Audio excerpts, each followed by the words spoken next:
Welcome to the Slop Farm. Enjoy the video. In this video, I will explain how to remove VW Passat engine cover step by step. Start by opening the hood, set the prop, and remove visible clips with a flathead. Undo the fasteners with a 10 mm socket, lift the cover gently to release tabs, and place it aside on a clean surface. Inspect for hidden connectors and reconnectors before reinstallation.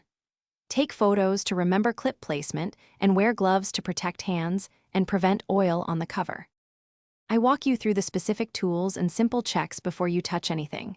Gather a flathead screwdriver, a 10 mm socket and ratchet, gloves, and a small tray for clips. Also have a flashlight and camera for reference.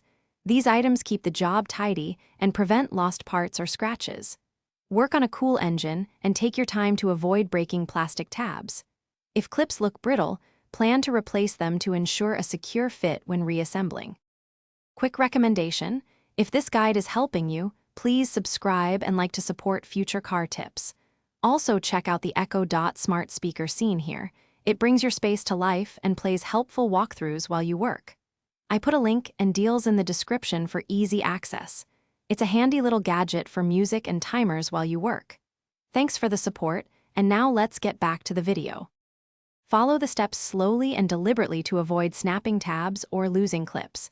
Pop off visible plastic retainers, then loosen any bolts with the 10 mm socket.